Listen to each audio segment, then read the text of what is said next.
बिस्मिल्लाहिर्रहमानिर्रहीम। अल्लामा Iqbal science college Gojra और ideal अल्लामा Iqbal girls college Gojra के फ़िज़िक्स फर्स्ट ईयर के ऑनलाइन लेक्चर्स में आगे बढ़ने लगे हैं। चैप्टर 9 हमारा जारी है। ये जो हेडिंग आपको नज़र आ रही है, कल वाले लेक्चर में इसका जिक्र किया था कि अगला टॉपिक ये इंशाल्लाह पढ़ेंगे, वो हम शुरू करने लगे हैं। इंटरफेरेंस ऑफ लाइट, बेसिकली कल हमने इंट्रोडक्शन कर लिया था और उसके तहत इंटरफेरेंस की मेन हेडिंग के तहत समझिए ये पहला लॉन्ग क्वेश्चन है इस चैप्टर का। और भी आने हैं इंटरफेरेंस के टॉपिक्स, लेकिन ये इंटरफेरेंस के तहत ये पहला long question. Young's double slit experiment आपके सामने है जी, और इसकी आपको पहले ये मैं दिखा दूं कि ये बच्चों मैंने आपके लिए, ताकि आपको समझने में, पढ़ने में, याद करने में आसानी हो जाए, ये आपके लिए मैंने एक आउटलाइन बनाई हुई है। यही टॉपिक आपका यंग्स डबल स्लिट एक्सपेरिमेंट। तो नोट्स की जो आउटलाइन है यही फिर आप अभी नोट्स पे देखने भी लगे हैं, लेकिन ये एक ही स्क्रीनशॉट इसका लेके, यानी आप इसको याद करने के लिए आपकी आसानी हो जाएगी। वैसे यही हेडिंग्स आपके उधर नोट्स पे हैं, मैं भी दिखाता हूँ। तो पहले तो सबसे एक्सपेरिमेंटल अरेंजमेंट है कि यंग्स डबल स्लिट एक्सपेरिमेंट जो था उसमें क्या कुछ यूज़ हुआ था, क्या कौन से ऑपरेटर्स कौन सा किस किस्म का था। फिर उसके बाद formation of bright and dark bands है, जिनको फ्रिंजेस भी कहते हैं। डार्क और ब्राइट पट्टियाँ बनना, जिनको फ्रिंजेस, पट्टियों को फ्रिंजेस भी कहते हैं, वो भी देखते हैं, उनकी बात करते हैं। तो फिर उसके बाद ये है जी condition for maxima and minima, और इस हेडिंग के तहत फिर ये तीन और छोटी छोटी हेडिंग्स हैं। पहले तो रे डायग्राम है, एक लाइट की रेज़ की कोई डायग्राम बनानी है, फिर कंडीशंस फॉर मैक्सिमा, फिर कंडीशंस फॉर मिनिमा, और उसके बाद ये एक चीज़ आएगी फ्रिंज स्पेसिंग, इसकी डेफिनेशन होगी, और फिर इसका हम फार्मूला भी निकालेंगे, एक्सप्रेशन भी इंशाल्लाह। और फिर रिजल्ट्स हैं जी कुछ, जो हम इस टॉपिक को जब हम कंक्लूड करेंगे, एंड पे पहुंचेंगे, तो कुछ इसके पूरी बहस के कुछ रिजल्ट्स हैं जो हम डिस्कस करेंगे। तो ये सारी आउटलाइन आपके सामने है, तो इससे फिर आपको ज़रा टॉपिक याद करना और याद रखना आसान हो जाएगा, इसलिए मैंने बना दी। ठीक हो गया जी। वापस उधर आपके नोट्स की तरफ, ये आपके सामने है जी यही टॉपिक। और मैं ये टॉपिक शुरू करने से पहले आपको फिर से मैं याद दिला दूँ, कल बताया था कि बच्चों इसमें थोड़ी सी ज़रा टेक्निकल एक दो मसले हैं इस चैप्टर के जो नोट्स हैं आपके, कि उनमें कुछ डायग्राम्स में कुछ गड़बड़ थोड़ी सी है, कुछ मध्यम है, कुछ ज़्यादा छोटी आ गई हैं, वाज़े नहीं है। इस पहली ही डायग्राम की अगर मैं बात करूँ इस टॉपिक में, तो ये इसकी ओरिएंटेशन थोड़ी सी और तरह की आ गई है। ये इस तरह की बजाय ज़रा यूँ कर लें दाएँ बाएँ को, यानी मैं इस डायग्राम की बात कर रहा हूँ, ये वाली, ये पहली डायग्राम है। और ये बच्चों आपकी जानी पहचानी है, ये वाली देखें तो याद करें तो कल ही आपने ऑलरेडी जो लेक्चर लिया है उसमें आपने ऑलरेडी देखा है। ये वो था जो एंड पे था कल वाले लेक्चर के, कि कोहेरेंट सोर्सेज पैदा करने का ये तरीका बयान किया था। ओरिजिनल एक स्लिट थी, याद करें वही बातें सारी। एक मोनोक्रोमेटिक लाइट आई है, ये येलो कलर की मसलन दिखाई है, सिंगल कलर है मोनोक्रोमेटिक, जैसे ये लिखा हुआ है ऊपर, ये फॉर योर इन्फॉर्मेशन एक चीज़ ऐसी टेक्स्ट बुक पे कि sodium chloride in a flame gives out pure yellow light. Sodium chloride किसी शोले में जलती है तो खालिस येलो लाइट देती है। This light is not a mixture of red and green. वैसे तो येलो रेड और ग्रीन से भी मिक्स होकर बन सकता है, लेकिन ये मोनोक्रोमेटिक येलो है। मतलब आइडिया दिया कि मोनोक्रोमेटिक की मिसाल दी है सिंगल कलर वाली, तो ये उसी तरह मोनोक्रोमेटिक लाइट आके पड़ी एक स्लिट से निकल के दो स्लिट्स वाले पर्दे में से, और उसमें से दो बीम्स निकली हैं। और कल भी आपको बताया था, फिर से बेशक वो देख सकते हैं कि ये दोनों बीम, एक ये निकली है यूँ फैलती हुई और एक ये निकली है फैलती हुई, और इस इलाके में इस इलाके में दोनों मिक्स हुई हैं। इस इलाके में दोनों की मिक्सिंग हुई, सुपरपोज हुई, मिक्स हुई, जमा हुई। ये छोटा सा इलाका जिस पे ये ब्रैकेट बनाई हुई है आपकी बुक पे, और क्या क्या लिखा है यहाँ बनेगी, इस छोटे से ये ब्रैकेट बनाई इसी इलाके में बनेगी जहाँ दोनों मिक्स हुई हैं लाइट्स। इंटरफेरेंस फ्रिंजेस वो किस तरह की होंगी देखने में, ये निचली इसी के साथ ये दिखा दी दायरे में, ये इस तरह की पट्टियाँ बनेंगी, ब्राइट डार्क। येलो मोनोक्रोमेटिक का तो वो जो ब्राइट है वो येलो कलर के हैं, मोनोक्रोमेटिक ग्रीन कलर का होगा तो सारे ये वाले ग्रीन पट्टियाँ बनेंगी, और दरमियान में डार्क यानी ब्लैक पट्टियाँ। तो ब्राइट और डार्क फ्रिंजेस यानी पट्टियाँ बनेंगी। कैसे, क्यों बनेंगी, इनकी क्या क्यों होगी फॉर्मेशन, कैसे बनेगी, यही बातें हमने डिटेल में यंग डबल स्लिट एक्सपेरिमेंट में अभी डिस्कस करनी है। तो पहली डायग्राम इसकी ये है, जो हमारी पहली हेडिंग अभी आपने लिस्ट में देखी थी एक्सपेरिमेंटल अरेंजमेंट, उसकी ये है। फिर उससे अगली ये है जो यहाँ ज़्यादा वाज़े है, वैसे नोट्स पे भी ये बनी तो हुई है, लेकिन तकरीबन काफ़ी बेहतर ही है, लेकिन ज़्यादा अच्छी है। इसके लिए आपने हर लम्हा टेक्स्ट बुक के साथ रखनी है, बल्कि मैं भी अभी कोशिश करूँगा कि ज़्यादातर जब डायग्राम दिखानी चाहूँ तो इधर से ही मैं आपको दिखा दूँ। ठीक हो गया जी, काफ़ी हमने ये बात इसकी डिटेल में कर ली। बात शुरू करते हैं। लिस्ट तो देख ली है कि कौन कौन सी हेडिंग्स आनी है, तो पहली हमने एक्सपेरिमेंटल अरेंजमेंट की बात शुरू करने लगे हैं। तो कहता है कि जो पहली फिगर अभी दिखाई थी आपको, जो दो स्लिट्स दिखाई थी, पहले एक सिंगल फिर दो स्लिट्स दिखाई हैं, कहता the figure shows the experimental arrangement similar to that devised by Young, जो यंग साहब ने बनाई थी 1801 में 1801 में for studying interference effects of light, light के इंटरफेरेंस के असरात को स्टडी करने के लिए। इसमें क्या है जी, a screen having 2 narrow slits is illuminated by a beam of monochromatic light. मैं यही साथ भी आपके फिर से ये वाली स्क्रीन इसकी बात कर रहा है जिसमें 2 स्लिट्स हैं और उसको रोशन किया, इस स्क्रीन को रोशन किया, इल्यूमिनेट किया मोनोक्रोमेटिक बीम ऑफ लाइट से। ठीक हो गया। चलिए आगे क्या कहता है कि the portion of the wave front incident on the slits behaves as a source of secondary wavelets, जो कि हाइजन प्रिंसिपल आपने पढ़ा हुआ है। The secondary wavelets leaving the slits are coherent. ये क्या बात कर रहा है, ये इसकी ज़्यादा बेहतर यहाँ पे है इसकी वजाहत, ये मैं भी बात करता हूँ, फिर दोबारा ये देखते हैं। और फिर कहता है कि superposition of these wavelets results in A series of bright and dark bands या फ्रिंजेस। तो जब ये 2 स्लिट्स में से ये छोटे छोटे वेवलेट अलग अलग निकलेंगे तो फिर उनको जब आपस में वो मिक्स होंगे, मिलेंगे, उनकी सुपरपोजिशन होगी तो ब्राइट और डार्क पट्टियाँ आगे किसी पर्दे पर बनेंगी। Which are observed on a second screen, जो एक दूसरी स्क्रीन पर, इसको उसने फर्स्ट माना है, इसको सेकंड, ये तो जस्ट सोर्स के तौर पर लिया है ये पहली स्लिट को, तो ये फर्स्ट स्क्रीन, ये सेकंड। तो वो जो पट्टियाँ बनेंगी वो ऑब्जर्व हो सकेंगी सेकंड स्क्रीन पर, जो कि placed at some distance parallel to the first screen, पहली स्क्रीन से पैरेलल दूसरी स्क्रीन ये रखी है, उस पर पट्टियाँ बनेंगी रंगों की, उस पर ब्राइट और डार्क पट्टियाँ बनेंगी। रंग तो एक ही होगा ब्राइट पट्टियों का, जो भी मोनोक्रोमेटिक लाइट हुई होगी इस्तेमाल उसका, और साथ डार्क पट्टियाँ, ब्राइट डार्क पट्टियों की सीरीज़ बनेगी, उसी तरह जिस तरह अभी अभी आपको यहाँ पे ये वाली सीरीज़ पट्टियों की दिखाई। ये जो छोटी सी बात हुई है, मैंने कहा इसकी वजाहत कुछ इधर है ज़्यादा, तो मैं इस दूसरी डायग्राम पे आ गया हूँ, इस टॉपिक की सेकंड डायग्राम, जो कि बेसिकली ये है। चलिए इधर ही बात कर लेते हैं। ये बच्चों हुआ ये था, ये आपके नोट्स पे शायद बंदम है ये वाला पहला हिस्सा। तो ये सेकंड डायग्राम में बता रहा है कि कैसे बनी ब्राइट और डार्क पट्टियाँ, formation of bright and dark bands. In bright और डार्क बैंड्स को हम फ्रिंजेस भी कहते हैं। तो सिंपल सी बात है जी, प्लेन वेव फ्रंट्स आके टकराए। अब ये प्लेन वेव फ्रंट बच्चों क्या हैं, ये कैसे बने, मैं ये ज़ाहिर है फिर दोबारा टाइम नहीं ज़ाया करूँगा, ये पिछले लेक्चर में मौजूद है पूरी डिटेल।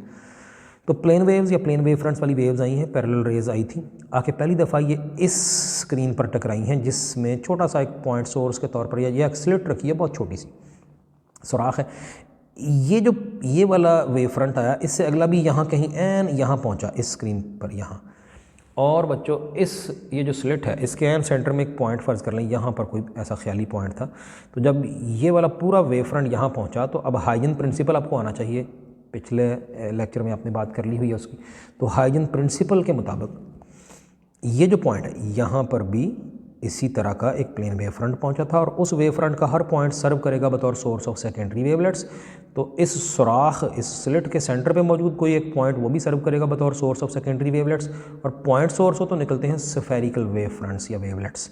चुनांचे इस पॉइंट पे ये पीछे से आती हुई लाइट के वेव फ्रंट्स में से एक यहाँ पहुँचा, उसका एक पॉइंट सर्व कर रहा है बतौर सोर्स ऑफ सेकेंडरी वेवलेट्स, ये उसमें से फूटे, अगला वेवलेट, अगला वेवलेट, अगला अगला अगला अगला, उनमें से कोई एक वेवलेट जो यहाँ पहुँचा था, समझिए इन 2 सुराखों यहाँ पे ये दोनों स्लिट्स के ऊपर पहुँचा, तो उसका भी हर पॉइंट सर्व करेगा बतौर सोर्स ऑफ सेकेंडरी वेवलेट्स। यहाँ कोई एक सेकेंडरी वेवलेट पहुँचा, उस वेवलेट का भी हर पॉइंट, ये वाला पॉइंट और ये वाला पॉइंट, ये वाला अपने तौर पर, ये वाला अपने तौर पर सर्व करेगा बतौर सोर्स ऑफ सेकेंडरी वेवलेट्स। इस पॉइंट में से भी निकले सेकेंडरी वेवलेट्स, वो देखें आप प्रकार से यानी कंपस से बनाएंगे जब भी आप बनाएंगे।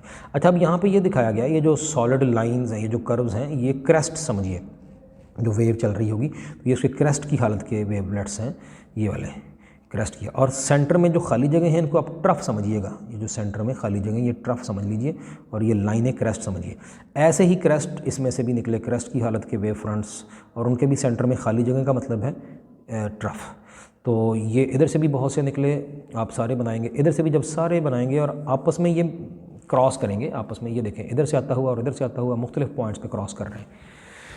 अब बच्चों बड़ी सिंपल सी बात है, कोई इतनी पेचीदा नहीं है, कोई बड़ी मुश्किल नहीं है। ये वही कॉन्सेप्ट है जो प्रिंसिपल ऑफ सुपरपोजिशन में यूज़ किया था। हमें पता है कि जब कभी 2 वेव्स यूँ मिलें कि क्रेस्ट से, ये आपका जाना पहचाना मैंने पेज आपके सामने रख दिया है, आपको पता है इसका चैप्टर 8 का था, तो ये ताकि बात ज़्यादा अच्छी समझ आए। ये देखें, एक वेव ये थी, एक ये थी, दोनों मिली हैं, फिर दोनों का रिजल्टेंट जब क्रेस्ट से क्रेस्ट मिले, ट्रफ से ट्रफ मिले, तो ये होती है कंस्ट्रक्टिव सुपरपोजिशन, और रिजल्टेंट वेव लार्ज होकर आती है, उसकी एम्पलीट्यूड बढ़ जाती है। जबकि आपको पता है डिस्ट्रक्टिव सुपरपोजिशन है, तो एक का क्रैश से दूसरी का वहाँ ट्रफ पहुँचा, क्रैश से ट्रफ मिले तो फिर दोनों का डिफरेंस यानी कम होके आती है रिजल्टेंट वेव। और ये तो जनरल केस था, लेकिन स्पेशल केस है कि अगर दोनों वेव्स बिल्कुल ही एक जैसी हैं, बिल्कुल बराबर एम्पलीट्यूड की हैं और ऑपोजिटली मिली हैं, क्रैश से ट्रफ मिला है, इसका ट्रफ से इसका क्रैश मिला है, तो फिर दोनों एक दूसरे को बिल्कुल ही कैंसिल कर देंगी, रिजल्टेंट डेड वेव आएगी, जीरो एम्पलीट्यूड वाली। यही बात अब यहाँ होगी, जहाँ जहाँ बच्चों मिले हैं क्रैस्ट से क्रैस्ट, और मैंने आपको बता दिया ऑलरेडी कि ये जो सारे दायरे दायरे ये क्रैस्ट समझिए, इसके भी दायरे, और खाली जगह दरमियान में ट्रफ समझिए। तो ये देखिए बच्चों, यहाँ पे मसलन मैं इधर से आता हुआ एक क्रैस्ट शो कर रहा हूँ और उधर से आता हुआ भी कोई एक क्रैस्ट है, तो जहाँ ये मिले हैं वहाँ क्या होगा, क्रैस्ट से क्रैस्ट मिले क्या होगा जानते हैं, कंस्ट्रक्टिव सुपरपोजिशन। चुनाचे रिजल्टेंट वेव जो है वो उसकी काफ़ी लार्ज एम्पलीट्यूड आएगी, वो जमा हो जाएंगी दोनों। लेकिन बच्चों दरमियान में जो खाली जगह है, मसलन इधर से आया ये वाला क्रैस्ट, ये ज़रा गौर करना, इधर से ये वाला इस तरफ से आता हुआ ये क्रैस्ट है, जबकि इधर से निकल के उधर को पहुंचा है इस क्रैस्ट के साथ, मसलन इस जगह पे खाली जगह, ये ट्रफ, ये वाली सारी इस तरफ से, ये इधर से आता हुआ ट्रफ यहाँ पहुंचा और इधर से आता हुआ क्रस्ट। जहाँ क्रस्ट ये सॉलिड लाइन का मतलब है क्रस्ट और खाली जगह का मतलब है ट्रफ। जहाँ क्रस्ट से ट्रफ मिला उसके सीध में आई है डार्क फ्रिंज, ये डार्कनेस दिखाई है। जबकि जहाँ दोनों क्रस्ट आपस में क्रॉस हुए, यहाँ भी दोनों क्रस्ट क्रॉस हुए, यहाँ भी दोनों तरफ से आते हुए क्रस्ट, इधर से आता हुआ और उधर से आता हुआ, इन तमाम पॉइंट्स की सीध में आप देख रहे हैं ये क्रॉसेस लग रहे हैं, यानी इधर से और इधर से, इधर से और इधर से, इधर से और इधर से आपस में क्रॉस कर रहे हैं क्रस्ट। क्रस्ट से क्रस्ट जिस सीध में मिलते ही चले गए, वहाँ सामने क्या मिला, ये येलो कलर की यानी वही मोनोक्रोमेटिक लाइट, यानी मैक्सिमम लाइट मिली। और जैसे मैंने समझा दिया, इधर से क्रस्ट और यहाँ खाली जगह, इधर से ट्रफ, इधर से पहुँचा यहाँ खाली जगह यानी ट्रफ, और उधर से पहुँचा यहाँ क्रस्ट, तो और फिर पीछे भी इसी तरह, पीछे भी इसी तरह। तो ये सीध में जहाँ इस तरह यहाँ जाके डार्क फ्रिंज आई है, यानी मिनिमम लाइट है या ज़ीरो लाइट है। तो ऐसे ही ब्राइट डार्क, यही है formation of bright and dark bands. तो अब मैं आपके लिए यही बात उधर से रीड भी करने लगा हूँ, फिर से ज़रा देख लें जो अभी बात मैंने सारी समझा दी है। और जब चाहें जहाँ चाहें ऑनलाइन लेक्चरों की ये भी फ़ायदे की बात है कि आप दोबारा से वही रिवाइंड करके वो पॉइंट लूज़ रह गया तो फिर देख लें। तो मैं फिर से जल्दी से बात कर दूँ। कहता है the portion of the wave front incident on the slits behaves as a source of secondary wavelets, जैसे कि हाइंग प्रिंसिपल में था। यहाँ पे जो वेव फ्रंट का पोर्शन पहुँचा, ये वाला पॉइंट और ये वाला पॉइंट सर्व करेंगे बतौर source of secondary wavelets. The secondary wavelets leaving the slits are coherent. एक ही सोर्स से दो स्लिट्स ने लिए हैं, छोटी दो सब बीम्स बनाई हैं, तो कोहेरेंट होंगी। क्यों होंगी, कैसे होंगी, ये पिछले टॉपिक में कल वाले लेक्चर में हमने एंड पे बात कर दी थी। तो एक अब ये असूल बन गया, ये याद रखिएगा, जब एक ही सिंगल मोनोक्रोमेटिक सोर्स से दो सब सोर्सेज बनाए जाएंगे तो आपस में कोहेरेंट होंगे, ये अब याद रखनी है बात। और कहता है superposition of these wavelets results in A series of bright and dark bands. हम ये बात सारी कर चुके हैं, यही डायग्राम कलर्ड हालत में और ज़्यादा क्लियर अभी दिखाई थी। तो एक सीरीज़ बनेगी ब्राइट डार्क पट्टियों की, जिनको फ्रिंजेस भी कहते हैं, पट्टियाँ, ब्राइट फ्रिंज और dark fringe, which are observed on a second screen. ये पहले भी बात हो चुकी है, यहाँ पर ऑब्जर्व होंगी इस पर्दे पर at some distance parallel to first. इस स्क्रीन के पैरेलल एक और स्क्रीन रखी है। अब formation of bright and dark band भी हमने देख ली है, समझ लिया अभी तो मैं जस्ट रीडिंग करता हूँ। Let us now consider the formation of bright and dark bands. अब ब्राइट और डार्क पट्टियाँ कैसे बनेगी वो तस्वर कीजिए। एज पॉइंटेड आउट अर्लियर, जैसे कि पहले ही इशारा किया हमने, ये बात हो चुकी है। The two slits behave as coherent sources, as coherent sources, दो सोर्स है, दोनों slits coherent sources of secondary wavelets. इसमें से भी सेकेंडरी वेवलेट्स, इसमें से भी। कोहेरेंट का मतलब है जिस लम्हे इसमें से क्रस्ट निकला, इसमें से भी उसी लम्हे क्रस्ट, जब इसमें से ट्रफ उसी लम्हे इसमें से भी ट्रफ, यानी फेज डिफरेंस जीरो है। फेज डिफरेंस या तो जीरो हो, पक्का जीरो रहे, या फिर कुछ फेज डिफरेंस हो भी दोनों में से निकलने वाली वेव्स का, तो कांस्टेंट रहे, शुरू से लेकर एंड तक चेंज ना हो। फेज डिफरेंस कांस्टेंट रहे तो फिर इधर ऑब्जर्व होगी इंटरफेरेंस, जो कि हमने कल वाले लेक्चर में बात कर दी थी। ठीक हो गया जी। तो अब कंसिडर की हमने formation of bright and dark पट्टियों कैसे बनेगी, जैसे कि पहले हो चुका है। कहता है पॉइंटेड आउट अर्लियर के स्लिट्स बिहेव करती हैं कोहेरेंट सोर्स। अगली बात, the wavelets arrive at the screen in such a way that crests fall on crests and troughs fall on troughs, resulting in the constructive interference and the bright bands are formed. तो जहाँ crest से crest और trough से trough मिले होंगे वो इन dots की सीध में ऐसा है। अब गौर से देखें, इजीली पता चल जाएगा। इधर से आता हुआ और इधर से आता हुआ क्रस्ट, और उधर से आता हुआ और उधर से आता हुआ ट्रफ इसी सीध में ही मिले हैं। क्रस्ट से ट्रफ, क्रस्ट से क्रस्ट, ट्रफ से ट्रफ, क्रस्ट से क्रस्ट, ये सारे जो डॉट लगे हुए हैं इन्हीं की सीध में मैक्स यानी मैक्सिमम लाइट है, यानी ब्राइट पट्टियाँ, यानी ब्राइट फ्रिंजेस बनी है। तो ये अभी बात कर रहा है ब्राइट फ्रिंजेस की इस जगह पे। तो कहता है ये स्क्रीन पे यूँ पहुँचेंगे ये सारे वेवलेट्स के क्रस्ट फॉल करेंगे क्रेस्ट पर, ट्रफ फॉल करेंगे ट्रफ पर, तो फिर क्या होगा, क्रेस्ट से क्रेस्ट, ट्रफ से ट्रफ मिले तो क्या होगा, resulting in the constructive interference. तो कंस्ट्रक्टिव इंटरफेरेंस होगी और ब्राइट फ्रिंज बनेगी, ब्राइट लाइट होगी क्योंकि मैक्सिमम लाइट होगी। जबकि देयर आर सम पॉइंट्स, कुछ ऐसे भी हैं वो जो हर दो मैक्सिमम के दरमियान मिनिमम यानी डार्कनेस भी आएगी, तो यानी डार्क फ्रिंज बनेगी। तो there are some points on the screen where crests meet troughs, crests meet troughs, giving rise to destructive interference and dark fringes are thus formed। तो डार्क फ्रिंजेस बनेगी, destructive interference वहाँ पे होगी, giving rise to पैदा करते हुए dark fringes यानी destructive interference. और ये जो ब्राइट और डार्क फ्रिंजेस हैं इनको कहते हैं मैक्सिमा और मिनिमा। ये हमारा इसी हेडिंग के तहत formation of bright and dark bands की ये हमारा अगला ये नोट भी है इसी का ही, कि the bright fringes are termed as maxima and the dark as minima. Maximum की जमा मैक्सिमा, मिनिमम की जमा मिनिमा। तो ब्राइट फ्रिंजेस मैक्सिमा कहलाती हैं, डार्क फ्रिंजेस मिनिमा। ठीक हो गया जी। हमारी अगली हेडिंग हमने एक्सपेरिमेंटल अरेंजमेंट और formation of bright and dark bands या फ्रिंजेस डिस्कस कर ली। अगली हेडिंग हमारी क्या है, मैंने आपको ऑलरेडी दिखाया था एक दफ़ा, फिर से जल्दी से आपको ये देखें जी, दो हमारी हेडिंग्स हो गई हैं अब तक, ये पहली दोनों, और तीसरी है conditions for maxima and minima, यानी ब्राइट और डार्क पट्टियाँ जो बनेंगी तो उनकी कंडीशंस क्या हैं, किस शर्त के तहत बनती हैं ब्राइट और किस शर्त के तहत डार्क बनती हैं, वो हमने देखना है। और उसकी तीन हेडिंग है, पहले तो रे डायग्राम है उसकी पूरी डिस्कशन है, और फिर उसके बाद कंडीशन फॉर मैक्सिमा और फिर कंडीशन फॉर मिनिमा, उनके मैथमेटिकल स्टेप्स। ये वाला पोर्शन समझिए, ये वाला और कुछ ये वाली जो अगली हेडिंग है ये दोनों हिस्से जो हैं ये मैथमेटिकल पोर्शन है इस चैप्टर के, इस टॉपिक के सॉरी।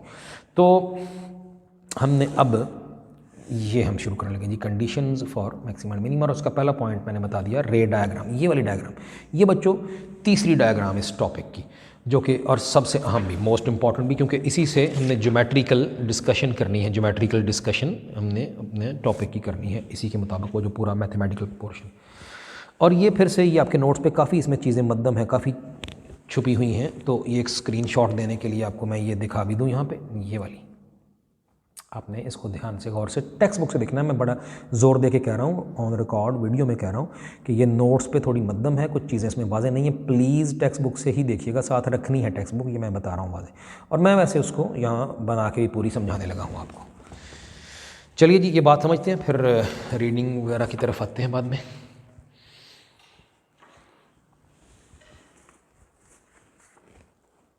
तो हम बात शुरू करते हैं, ये जो रे डायग्राम है इसकी,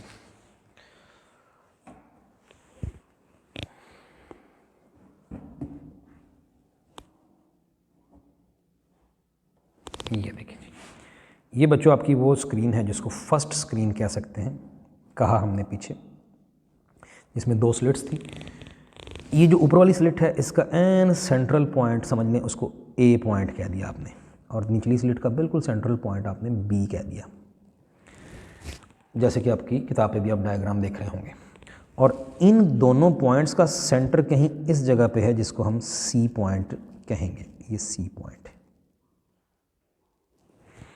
और इन दोनों स्लिट्स का आपस का फासला बच्चों, इसको हमने स्मॉल डी से ज़ाहिर कर दिया, डी फॉर डिस्टेंस, इनका आपस का, दोनों स्लिट्स के सेंटर्स का आपस का फासला, इस पॉइंट का और उस पॉइंट का आपस का फासला, और इनका सेंट्रल पॉइंट ख्याली तौर पर यहाँ सी कह दिया, जस्ट एक पॉइंट फर्ज कर लिया, दोनों का एंड सेंटर है सी। और इससे कुछ फासले पर यहाँ पे हमने वो जो इसके पहली स्क्रीन के पैरेलल जो दूसरी स्क्रीन है, वो जिस पे ब्राइट और डार्क पट्टियाँ बननी हैं, वो पहली के पैरेलल वो स्क्रीन सामने है। और इस स्लिट्स वाली स्क्रीन और जिस पे फ्रिंजेस यानी ब्राइट और डार्क पट्टियाँ बननी हैं, इन दोनों स्क्रीन्स का आपस का फासला बच्चों हमने कैपिटल एल कह लिया है।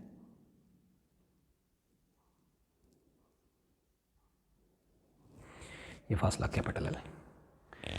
और अब हमने पीछे तो अभी वो जो डायग्राम नंबर 2 देखी थी, फिर से रिवाइंड करके देख सकते हैं, ये बुक पे आपके मौजूद है। उस पर तो आपने वेवलेट्स देखे थे, वेव फ्रंट्स देखे थे, वो आपस में मिले, क्रेस्ट से क्रेस्ट, ट्रफ से ट्रफ तो बनी ब्राइट फ्रिंज, और ट्रफ से क्रेस्ट मिले तो बने डार्क फ्रिंजेस, मैक्सिमम और मिनिमम बने। लेकिन अब ज्योमेट्रिकल डिस्कशन आसान तब ही होगी जब आप वेव फ्रंट्स की बजाय लाइट की रेज़ फ़र्ज़ करेंगे। लाइट की रेज़ तो बहुत सी जानी थी, इसमें से भी याद रहे कि ये ऊपर को भी और यूं इधर को नीचे को भी फैलती हुई यूं बीम निकलनी थी, और इसमें से भी यूं फैलती हुई ऊपर को और नीचे को निकलनी थी बीम, यहाँ दोनों मिक्स हुई हैं। तो जो जहाँ मिक्स हुई हैं उसमें अब ऊपर वाली स्लिट से भी आई हुई हैं रेज़ और नीचे वाली से भी रेज़ आई हुई हैं। अब रेज़ का और वेव फ्रंट्स का आपस का क्या फ़र्क है और क्या आपस में ताल्लुक़ है, इसके लिए पहला लेक्चर आपने पढ़ लिया है। मैं अब दोबारा वही टाइम ज़ाया नहीं करूँगा। हम यहाँ लाइट की रेज़ की ज्योमेट्रिकल डिस्कशन करने लगे हैं। तो मुख्तलिफ जाएंगी रेज़, इसमें से भी बहुत सी लाखों करोड़ों रेज़, इसमें से भी बहुत सी जाके बाहर को इधर को जाएंगी। हम नुमाइंदे के तौर पर एक रे हमने ये चुन ली पॉइंट ए से यहाँ पहुँची किसी पॉइंट पी पर। आगे जो पर्दा जो स्क्रीन जिस पे ब्राइट और डार्क फ्रिंजेस बनी है ये एक रे गई है। और दूसरी बच्चों ये एक और रे जो बी स्लिट से होके यूं ऊपर को यहाँ जाके इधर मिली है पॉइंट पी पर, ये दूसरी रे। मेरे पास अब फुट स्केल यहाँ नहीं है, मैं उसकी बगैर ही कर रहा हूँ। थोड़ी सी ज़रा वो टेढ़ी मेढ़ी हो रही है, उसको प्लीज़ ज़रा टेंशन न लीजिएगा। आप खुद जब बनाएंगे तो फुट स्केल यूज़ करिएगा ज़रूर। अच्छा, तो ये दूसरी रे गई, ये दो रेज़ बहुत सी जानी है, मैं बता रहा हूँ सिर्फ नुमाइंदे के तौर पर कोई दो ऐसी रेज़ चुनी है, इसमें से भी निकलनी है उसमें से भी। तो आपस में जब मिलनी है तो आपस में लाइट की रेज़ या वो वेव फ्रंट्स ने कंस्ट्रक्टिवली या डिस्ट्रक्टिवली मिलना है, वो फिर ब्राइट और डार्क पट्टियाँ बननी है। हम अब ये डिस्कस करने लगे हैं कि ऊपर वाली स्लिट में से भी और नीचे वाली में से भी जो रेज़ दो गई हैं तो ये दोनों जाके यहाँ जब मिलेंगी पॉइंट पी पे तो या तो कंस्ट्रक्टिवली मिलेंगी या फिर डिस्ट्रक्टिवली। जब कंस्ट्रक्टिवली मिलेंगी तो क्या फार्मूला बनेगा, कोई क्या उसकी कंडीशन होगी जो अभी देखते हैं पाथ डिफरेंस वगैरह की। पाथ डिफरेंस क्या होता है, ये कुछ बातें पीछे हम कर भी चुके हुए हैं, चैप्टर 8 में भी की थी, फेज़ डिफरेंस, पाथ डिफरेंस वगैरह। यहाँ पर थोड़ी सी और बात करते हैं। अब अहम बात यह है कि पॉइंट ए से जो पॉइंट पी तक एक लाइट की रे गई है और कोई और पॉइंट बी से पी तक गई है, तो आप इजीली देख सकते हैं कि जो रे ए पी है इसकी लेंथ जो है वो स्मॉलर दैन रे बी पी है, या इसका उलट कह लें कि जो निचली वाली है वो लंबी है एज़ कम्पेयर टू ऊपर वाली के। यानी इस पॉइंट पर तो दोनों कोहेरेंट थी, इस पॉइंट पर दोनों कोहेरेंट थी, इस पॉइंट पर और इस पॉइंट, इन दोनों पॉइंट्स पे दोनों कोहेरेंट। यानी कि इस पहले स्क्रीन पर इन ये दोनों स्लिट्स में तो लाइट की रेज कोहेरेंट थी। क्यों थी, कैसे थी, ये पिछले लेक्चर में भी है और अभी शुरू में भी बताया कि कोई एक लाइट का यहाँ से वेव फ्रंट पहुँचा तो उसके ही दो पॉइंट लिए तो वो इस तरह से आपस में कोहेरेंट रेज वेव्स खारिज करेंगे। अच्छा, तो यहाँ तो कोहेरेंट थी, लेकिन आगे जाके क्या हुआ, आगे बच्चों ए से पी तक पहुंचने में ऊपर वाली रे ने थोड़ा फासला तय किया, नीचे वाली ने एक्स्ट्रा फासला तय किया। वो कितना एक्स्ट्रा तय किया ये देखने के लिए हम आप फुट्स के लिए यूज़ करेंगे। तो कितना एक्स्ट्रा नीचे वाली ने ऊपर को जाने में कितना एक्स्ट्रा तय किया, इसके लिए हम यहाँ से पॉइंट ए से एक सीधा परपेंडिकुलर ड्रा करें अगर बी पी लाइन पर, जो कि यहाँ आके मिलेगा डी पॉइंट पर। तो अब इस ए डी लाइन से आगे आगे दोनों की बराबरी है, दोनों बराबर हैं, ये दोनों ए डी लाइन से आगे आगे ये दोनों रेज बराबर हैं। वो इजाफी फासला जो निचली रे को ऊपर पॉइंट पी तक जाने में तय करना पड़ा वो ये बी डी है। ये इजाफी फासला, दिस इजाफी फासला वी कॉल इट, ये जो बी डी है इजाफी फासला we call it path difference. यही है ना पाथ का फ़र्क, कि ऊपर वाली रे कम फासला तय करके गई है पॉइंट पी पर, नीचे वाली ज़्यादा फासला तय करके। और अहम बात यह है कि अब कितना ये इजाफी, कितना नीचे वाली कितना ऊपर जाने में इजाफी तय करके गई है, ये इसमें कितनी वेवलेंथ आई हैं, वो ये भी लाइट उतनी ही वेवलेंथ वाली है, ये भी उसी वेव, दोनों मोनोक्रोमेटिक हैं। लाइट की कुछ वेवलेंथ, ये लैम्डा, ये कुछ इस तरह लाइट की वेव चल के गई होगी, यहाँ से भी कोई लाइट की वेव ही चल के गई है। तो इस बी डी लेंथ के अंदर ये वेव आगे ही आगे इसी तरह से बढ़ती जानी है और ये भी आगे ही आगे बढ़ती जानी है। तो इस बी डी लेंथ के अंदर कितनी वेव्स समाई हैं, 1 लैम्डा, 1.5 लैम्डा, 2 लैम्डा, 2.5 लैम्डा, आधा लैम्डा। बी डी कितना था, वो इजाफी फासला कितना था जो निचली रे को ऊपर जाने में पॉइंट पी तक तय करना पड़ा एज़ कम्पेयर टू ऊपर वाली रे के, वो कितना होगा, इस पर डिपेंड करेगा कि यहाँ जाके दोनों रेज कंस्ट्रक्टिवली मिलनी है कि डिस्ट्रक्टिवली। ये पाथ डिफरेंस पर डिपेंड करेगा। अब अगर तो इन दोनों का पाथ डिफरेंस, अगर तो इफ़ ये जो पाथ डिफरेंस बी डी है दोनों रेज का, अगर तो ये हुआ लैम्डा का कोई ना कोई मल्टीपल, तो दोनों इन फेज़ मिलेंगी, दोनों का क्रैश से क्रैश या ट्रफ से ट्रफ जाके मिलेगा। ये अब मैं क्या बात कर रहा हूँ जल्दी से मैं, क्योंकि मेरे पास इधर करीब कहीं मौजूद भी है तो मैं आपको वो हवाला ही दूँ ताकि आपको रट्टा नहीं लगाना पड़े, बात समझ आए। याद कीजिए चैप्टर नंबर 8 था बच्चों, और ये पेज आपका जाना पहचाना है, ज़रा देखें तो कभी याद करें, चंद दिन पहले पढ़ा हुआ है। ये अपनी हेडिंग पड़ी हुई है, phase relationship between different points on A wave. तो इन फेज़ पॉइंट्स कौन से होते हैं जिनका आपस का पाथ डिफरेंस हो 0 लैम्डा, 2 लैम्डा, 3 लैम्डा, यानी वो इस फार्मूले को मानते हैं, ये वाला formula delta S equal to N lambda, उनका पाथ डिफरेंस इतना होता है। जबकि out of phase 180 degree out of phase points जो हैं उनका आपस का पाथ डिफरेंस होता है हाफ लैम्डा यानी 1 लैम्डा बाई 2 या 3 लैम्डा बाई 2 यानी 1.5 लैम्डा और 5 लैम्डा बाई 2 यानी 2.5 लैम्डा एंड 7 लैम्डा बाई 2 यानी 3.5 लैम्डा एंड सो ऑन, जिसका फार्मूला ये बनता है। अच्छा, ये जो फार्मूला, छोटी सी बात यहाँ एक और भी कर दूँ, ये थोड़ा सा ज़रा, ये भी इस फार्मूले को एक और तरह भी लिखा जा सकता है, ये ज़रा देखिएगा आपको वाज़ेह नज़र आए तो इसलिए मैं ये मार्कर यूज़ करता हूँ। तो ये जी, ये आउट ऑफ फेज़ पॉइंट्स आपस में जो होते हैं एक दूसरे के साथ, एक का क्रेस्ट है तो दूसरे का जिसका वहाँ ट्रफ पहुँचता है, तो वो इस फार्मूले को के तहत होते हैं, जो हम ये पीछे बातें पढ़ चुके हैं। लेकिन इस फार्मूले में जो बटे के नीचे 2 है, बाहर ब्रैकेट के लैम्डा के नीचे 2 है, इसको मैं ब्रैकेट के अंदर भी ला सकता हूँ, तो ये बना 2n/2 2n/2 प्लस बच्चों वो जो 1 था 1/2 और बाहर उसी तरह से लैम्डा है, और ये वाला 2 इस 2 से कैंसिल हो जाएगा, तो ये वाला फार्मूला बनेगा जस्ट n+1/2 यानी n+हाफ लैम्डा। ये भी वही है, इसी फार्मूले से ही निकला है। तो आउट ऑफ फेज़ पॉइंट्स का आपस का पाथ डिफरेंस इस फार्मूले के मुताबिक कह सकते हैं, इसके मुताबिक भी ये उसी से निकला है, नया नहीं है। अच्छा, तो आपको जानी पहचानी बात आपको जो आपने पहले भी पढ़ी है दिखा दी। तो बच्चों अब इन फेज़ दोनों वेव्स जब मिलेंगी, इन फेज़ का मतलब है या तो क्रेस्ट से क्रेस्ट मिला या फिर ट्रफ से ट्रफ, ये मतलब है, यानी क्रेस्ट से क्रेस्ट मिले, ट्रफ से ट्रफ, तो इन फेज़ है, ये भी बातें हमें पता है। तो यहाँ मिलेंगी कंस्ट्रक्टिवली, यानी फिर वही बात, कोई नई बात नहीं, आपकी जानी पहचानी बात, क्रेस्ट से क्रेस्ट मिले, ट्रफ से ट्रफ, तो कंस्ट्रक्टिवली मिली। जबकि क्रेस्ट से ट्रफ मिले यानी आउट ऑफ फेज़ एक दूसरे के साथ 180 डिग्री आउट ऑफ फेज़ मिले, तो फिर हमें पता है कि फिर ये वाली चीज़ होगी डिस्ट्रक्टिव, फिर ज़ीरो। यही बात अभी थोड़ी देर पहले की भी थी, यही बच्चों यहाँ पे होगा। तो बट ये है, if path difference n lambda है तो इसका मतलब होगा वहाँ जाके पॉइंट P पे होगी कंस्ट्रक्टिव इंटरफेरेंस, यानी मिलेगी ब्राइट फ्रिंज। एंड इसी तरह से इफ़ BD यानी पाथ डिफरेंस हुआ n+हाफ लैम्डा, अभी दिखाया वो फार्मूला कैसे बना, तो इसका मतलब है कि दोनों वेव्स आउट ऑफ फेज़ मिली हैं, यानी एक का क्रेस्ट पहुंचा दूसरी के ट्रफ के साथ, और अभी दिखाया आपको कि फिर तो क्या बनेगी डिस्ट्रक्टिव इंटरफेरेंस यानी डार्क फ्रिंज। ये है जी mathematical condition for formation of bright and dark fringes, कि ये दोनों रेज जो हैं ये यहाँ पहुँच के कैसे मिली आपस में, कंस्ट्रक्टिवली या डिस्ट्रक्टिवली, क्रेस्ट से क्रेस्ट, ट्रफ से ट्रफ मिला या क्रेस्ट से ट्रफ मिला, तो ब्राइट बनेगी या डार्क। तो ब्राइट तब बनेगी जब ये वाला पाथ डिफरेंस हुआ n लैम्डा, ब्राइट तब बनेगी जब n लैम्डा हुआ, लैम्डा का कोई ना कोई मल्टीपल, और डार्क बनेगी जब ये इस फार्मूले के तहत यानी हाफ लैम्डा, 1.5 लैम्डा, 2.5 लैम्डा वगैरह हुआ ये पाथ डिफरेंस, तो वहाँ डार्क फ्रिंज बनेगी, डिस्ट्रक्टिवली मिलेगी। ठीक हो गया जी। ये हमने आपकी बहुत हद तक डायग्राम बयान कर दी, लेकिन इस डायग्राम को थोड़ा सा अभी और भी हमने थोड़ा सा और इसको आगे बढ़ाना है, अगले जो मैथमेटिकल स्टेप्स करने हैं उनकी आसानी के लिए हम इसको थोड़ा सा और आगे बढ़ा मतलब थोड़ी सी डिटेल और इसमें शामिल करनी है। ये अब जो मैंने मिटा दिया, ये अब जब चाहेंगे फिर से इसी वीडियो में दोबारा देखनी है, ये आगे यूज़ होनी है, ये जो अभी यहाँ लिखी थी ये अभी आगे, अब याद रखिएगा, ये आगे में डायरेक्ट यूज़ करनी है। लेकिन जो मैं बात कर रहा हूँ कि अब इस डायग्राम को मुकम्मल करना भी, ये मुकम्मल पूरी तरह से हुई नहीं है। चलिए इसको दोबारा से, ये वेव्स नहीं दिखानी थी, रेज़ ही बस दिखानी है, तो बात समझाने के लिए आपको वेव्स दिखा दी।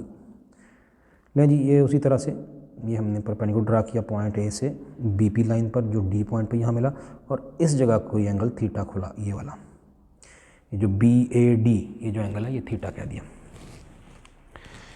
और मैं अगर इस C पॉइंट जो कि सेंटर था A और B दोनों स्लिट्स का, इससे ख्याली लाइन सीधी खींचूँ, सीधी हॉरिजॉन्टल, तो वो जो सामने स्क्रीन है, पर्दा है जिस पे जाके ब्राइट डार्क पट्टियाँ बननी है, उस पर जहाँ जाके ये मिली उसको मैंने पॉइंट O कह दिया, सेंटर C पॉइंट की सीध में, दोनों स्लिट्स के बिल्कुल सेंट्रल पॉइंट की सीध में, यहाँ जो सेंट्रल पॉइंट है उसको O कह दिया। और बच्चों दोनों रेज बिल्कुल साइड बाय साइड यूँ चलती चलती जाके मिली हैं, तो इस C पॉइंट से ही एक ख्याली लाइन मैंने खींची जो दोनों रेज़ के बिल्कुल बीचों बीच चलती ये इस पॉइंट P पर गई, और इन दोनों का भी आपस में उतना ही एंगल थीटा होगा, जितना इन दोनों का होगा उतना ही इन दोनों का होगा।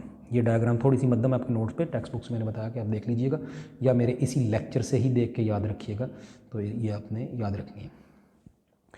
अब ये भी थीटा, ये भी थीटा, जितना ये एंगल है यानी मेजर एंगल BAD, ये जो है ये भी थीटा है, और मेजर एंगल PCO ये भी थीटा ही है। ये दोनों बराबर हैं।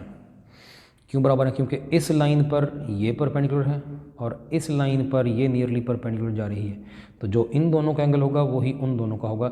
ये पिछले आपको याद होगा, याद करें, कहीं मैंने बड़ी डिटेल से ये 2-3 दफ़ा बात बताई हुई है पिछले टॉपिक्स, पिछले चैप्टरों में। चलिए, और एक छोटा सा पॉइंट बस ये है कि इस फासले को, ये जो सेंट्रल पॉइंट है, दोनों स्लिट्स के सेंट्रल पॉइंट C से आगे जो पॉइंट O है, उससे लेके ऊपर पॉइंट P तक जहाँ बननी है ब्राइट या डार्क बननी है, वहाँ तक के फासले को भी एक नाम दे दिया Y। ये वाला फासला Y कह दिया हमने, जो कि दोनों स्लिट्स के सेंट्रल पॉइंट के सीध में जो सेंटर में बनेगा पॉइंट स्क्रीन पे, उस सेंट्रल पॉइंट से किसी भी गिवन पॉइंट P तक जहाँ भी कोई ब्राइट या डार्क फ्रिंज बननी है, उसका फासला Y हमने Y से ज़ाहिर कर दिया। ये जो सारी डिस्क्रिप्शन है इसको मैं जल्दी से रीड कर दूं। यहाँ 2-3 छोटी छोटी गलतियाँ हैं, प्लीज़ वो मेरे साथ साथ ही अपनी नोट्स पे ठीक कर लीजिएगा उस डायग्राम में जो अभी देखने लगे हैं, जो अभी आपने देख भी लिया और यहाँ भी आपके सामने है। तो छोटी छोटी ये इस डिस्क्रिप्शन में 1-2 गलतियाँ, प्लीज़ इसको सही अभी अभी कीजिएगा, मैं आपको करवाने लगा हूँ। तो ये आपके साइड पर ये भी डायग्राम मौजूद है, और चलिए मैं यहाँ रख के आपके लिए ये रीडिंग करता हूँ। हाँ जी, ये हो रही है रे डायग्राम की डिस्क्रिप्शन, और फिर यहाँ से कंडीशन फॉर मैक्सिमा शुरू हो जाएगी, ये अगली हेडिंग, लेकिन फिलहाल रे डायग्राम की डिस्क्रिप्शन। कहता है in order to derive equations for maxima and minima an arbitrary point is taken on the screen on one side of the central point O as shown in figure. Central point O के एक side पर हमने कोई point P फर्ज कर लिया equations derive करने के लिए for maxima and minima. AP and BP are the paths of the rays reaching P। AP और BP, वो AP और BP ये पाथ हैं उन रेज के जो पॉइंट P पर पहुंच रही हैं। The line AD is drawn such that AD is drawn, AD यूँ खींची, सच दैट जो AP थी वो DP के बराबर है। यहाँ पर आएगा AP, इस जगह पे सही कर लें, AP जो लेंथ AP है, यानी इस लाइन से आगे जो AP और DP वो बराबर की हैं, अभी बताया था, ये सही कर लीजिएगा। The separation between the centres of the two slits is AB which is equal to small d। दोनों स्लिट्स के सेंटर का फासला वो ये स्मॉल d है। ठीक हो गया। The distance of the screen from the slits is CD, गलती से लिखा है, प्लीज़ सही कर लें, CO है। देखें अब ये कुछ गलती है तो मैं आपको सही करवा रहा हूँ, प्लीज़ इसको देखें, सही करें। वो थोड़ी वो क्लैरिकल मिस्टेक्स हैं तो इसको माइंड नहीं कीजिएगा, आप खुद सही कर लीजिएगा, और मैं करवा भी रहा हूँ। तो ये वाला फासला इन स्लिट्स का स्क्रीन से फासला CO है, which is equal to capital L। Just उस डायग्राम की वजाहत ही हो रही है। अगली बात, the angle between CP and CD कह रहा इज़ थीटा। ये CP एंड CD नहीं, फिर D की जगह O ही है, सामने आपके हर चीज़। ये जो CP लाइन और CO लाइन का आपस में थीटा जितना AB और AD का आपस में, वही इन दोनों का बताया मैंने अभी आपको। ठीक कर लिया जी, ये सारी करेक्शंस आपके सामने हैं, please. It can be proved, आप इजीली साबित कर सकते हैं कि major angle BAD is equal to theta. जितना इन दोनों का आपस का है वो बता दिया है, वो थीटा है, इन दोनों का वही इन दोनों का है, और आप इजीली प्रूव कर सकते हैं कि बराबर ही है दोनों एंगल, बाई अज्यूमिंग, ये फ़र्ज़ करते हुए कि AB is nearly normal to BP। ये असल में AD is nearly normal to CP है। AD by assuming that AD, ये छोटी ये AD ये नॉर्मल टू CP है। AD nearly normal to CP है। चलिए इस तरह भी ठीक है। और आगे, the path difference between the wavelets leaving the slits and arriving at P is BD। वो दो रेज जो स्लिट्स से निकली और P पॉइंट पर पहुंची, उनका पाथ डिफरेंस BD है। वो जो स्लिट्स से निकली और P पॉइंट पर पहुंची, उन दोनों रेज का पाथ डिफरेंस BD है, अभी पीछे लिखा भी था, पाथ डिफरेंस BD है। और नोट में क्या कह रहा है, it is the number of wavelengths contained within BD which determines whether a bright or a dark fringe will appear at P। ये अभी थोड़ी देर पहले जो मैंने मिटा दिया, आप लेक्चर रिवाइंड करके प्लीज़ फिर से देख लीजिए, जो अभी मिटाया मैंने। ये जो इसके पीछे जो अभी लिखा था पहले, जो मैंने यहाँ पे कि BD था पाथ डिफरेंस, और मैंने बताया था कि बी डी ही जो है, बी डी जो है ये कितना फासला है, इसमें कितनी वेवलेंथ आएंगी, इतनी आएंगी लैम्डा का कोई मल्टीपल, या फिर इतनी आएंगी हाफ लैम्डा का कोई ऑड इंटीग्रल मल्टीपल। तो बनेगी या तो bright fringe, B F bright fringe, या बनेगी डी एफ यानी डार्क फ्रिंज। ये इस पाथ डिफरेंस पे कितनी वेवलेंथ, ये सारी मैंने बात अभी समझा दी है डिटेल से। ठीक हो गया जी। एक इस टॉपिक का कि मैं चाह रहा हूँ ज़रा डिटेल से, ज़रा कॉन्सेप्ट साथ साथ हर चीज़ समझाता जाऊँ, रीडिंग भी साथ करूँ, तो थोड़ा टाइम भी इस पे लगना है। इसका मेजर समझिए, पहला इंट्रोडक्शन वाला सारा हिस्सा ख़त्म हुआ, यहाँ तक ये डायग्राम अच्छी तरह से प्रैक्टिस कर लेनी है। 3 डायग्राम्स हो चुकी हैं, तीसरी वाली भी, पहली भी, दोनों भी प्रैक्टिस करनी है कल तक। और मैं इससे अगले बस कंटिन्यू रखूँगा यही लेक्चर का बी पार्ट, अब अगला यानी अगला लेक्चर जो है वो इसी से आगे, ये टॉपिक अभी जारी है, मैं सिर्फ इसको इधर ही ख़त्म कर रहा हूँ जी। कल इंशाल्लाह अगला इसका हिस्सा यहाँ से शुरू करने की condition for maximum. Thank you very much.